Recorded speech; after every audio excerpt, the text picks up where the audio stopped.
Le mercredi des cendres, c'est le tout début du carême. C'est un jour qui nous met en route. On entre dans 40 jours pour se recentrer sur l'essentiel, pour faire de la place à Dieu dans nos vies en vue de Pâques. Ce jour-là, lors de la messe, on reçoit une croix sur le front avec des cendres. C'est un geste simple en apparence, mais très ancien et extrêmement fort. Les cendres nous rappellent deux choses. D'abord, notre fragilité. Tu es poussière, et tu retourneras à la poussière.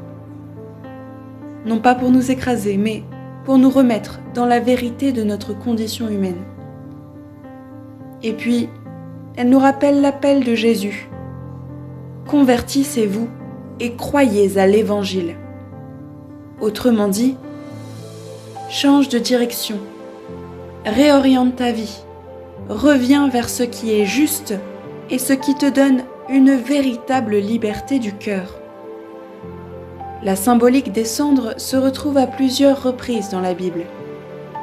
Tout d'abord, dans le livre de Jonas, au chapitre 3, verset 6.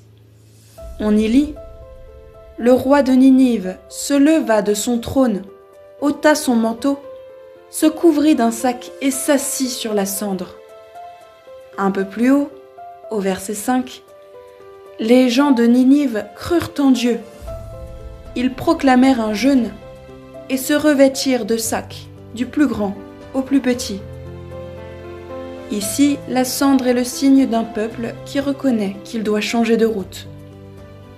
À la fin du livre de Job, au chapitre 42, verset 6, ce dernier reconnaît sa petitesse devant Dieu. Il dit « Aussi, je me rétracte et je me repens sur la poussière et sur la cendre. » Il s'agit de l'un des versets les plus explicites où les cendres symbolisent la vérité de la condition humaine et la conversion intérieure. Enfin, Daniel au chapitre 9, verset 3, « Je tournai ma face vers le Seigneur Dieu pour le prier et l'implorer, en jeûnant dans le sac et la cendre. » Daniel entre dans une prière profonde, humble, solidaire du peuple. Les cendres, c'est donc cela, le signe d'un cœur qui se remet en mouvement. Pendant la messe, on écoute des textes très forts. D'abord le prophète Joël qui dit « Revenez à moi de tout votre cœur ». Le psaume 50, lui, est considéré comme le plus grand psaume de la miséricorde. Saint Paul continue et supplie « Laissez-vous réconcilier avec Dieu ». Enfin, dans l'Évangile, Jésus nous rappelle que le jeûne, la prière et le partage doivent être vécus dans la discrétion, sans chercher à se montrer. Après la liturgie de la parole, le prêtre bénit les cendres, souvent les rameaux brûlés de l'année précédente, et chacun vient recevoir la croix sur le front. C'est un moment d'humilité, mais aussi très égalitaire. Tout le monde avance, tout le monde reçoit le même signe, quel que soit son âge, son histoire, sa situation. Cette journée nous invite à 3 choses très simples. D'abord, à nous recentrer, faire un peu de silence, retrouver un espace intérieur.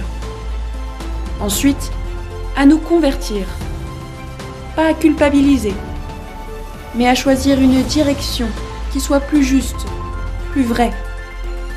Et enfin, à nous solidariser. Le carême, c'est aussi un temps de partage, d'attention aux autres et de justice. Ainsi, le mercredi des cendres est un point de départ. Un appel à marcher, à se laisser transformer, à se préparer à la lumière de Pâques.